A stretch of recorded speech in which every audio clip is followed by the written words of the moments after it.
पवित्र आत्माओं, आप सभी को मेरा प्रणाम। आज मैं देश के समस्त नौजवानों से एक निवेदन करने के लिए बैठा हूं।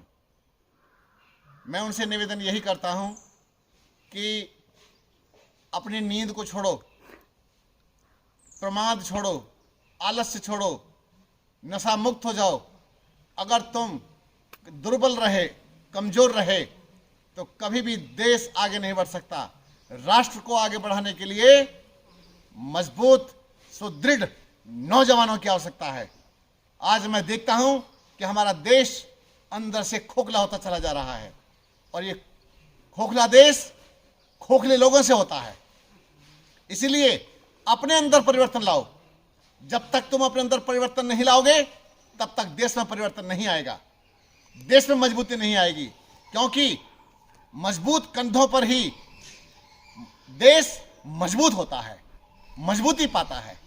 और मैं देख रहा हूं कि स्थिति अच्छी नहीं है। आज हमारे बच्चों के अंदर शराब की लतें डाल दी गई, भिन्न भिन्न प्रकार के नशों की लतें डाल दी गई और हमारे बच्चों का पतन होता चला जा रहा है। हमारी कम्युनिटी का पतन होता चला जा रहा है। देश गड्ढे में जा रहा है, लेकिन हमारे बच्चों को समझ ही नहीं है, दिशाहीन होते चले जा रहे हैं। तो मैं प्यारे प्यारे नौजवानों से विशेष आग्रह करूंगा, क्योंकि मैं आज इस जंगल में भ्रमण करने के लिए आया तो मैंने देखा यहाँ पर कितनी शराब की बोतलें पड़ी हैं, कितना कचरा पड़ा हुआ है, कितनी गंदगी पड़ी हुई है और सारे जंगल का नाश मार दिया है। और ये जो नाश मारा है तो ये अच्छा है? अरे हमारी विरासत को समाप्त किया जा रहा है, हमारे बच्चे समाप्त हो रहे हैं। मैंने देखा कितने गुटकों के यहाँ पर रैपर पड़े हुए हैं, गुटके खा खा करके नौजवान बच्चे खराब हो रहे हैं।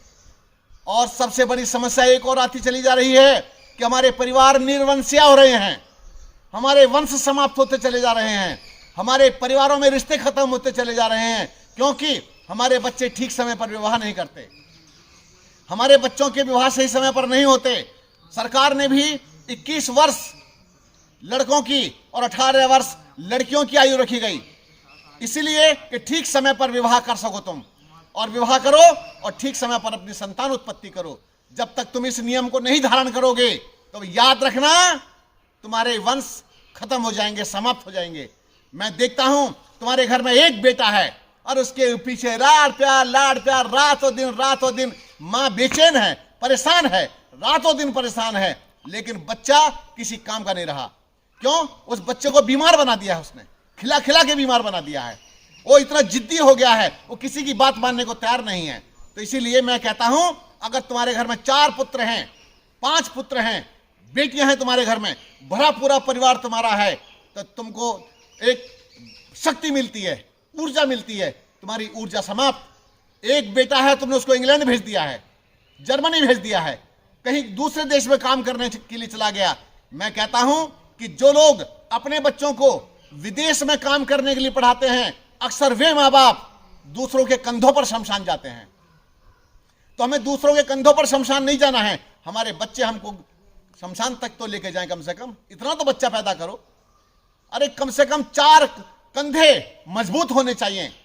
तो आपके घर में वो सब स्थितियां नहीं रही, हमारे सब दुर्बलता बढ़ती चली जा रही है। तो हम वापस लौटें, अपनी संस्कृति को वापस जगाएं, क्योंकि सनातन संस्कृति से बड़ा संसार में कुछ भी नहीं है। सनातन संस्कृति बड़ी मजबूत संस्कृति है, इसी से हम जिंदा हैं। आइए हम अपने अंदर परिवर्तन लेकर के आए तो निश्चित रूप से देश का उद्धार होगा। बहुत बहुत धन्यवाद।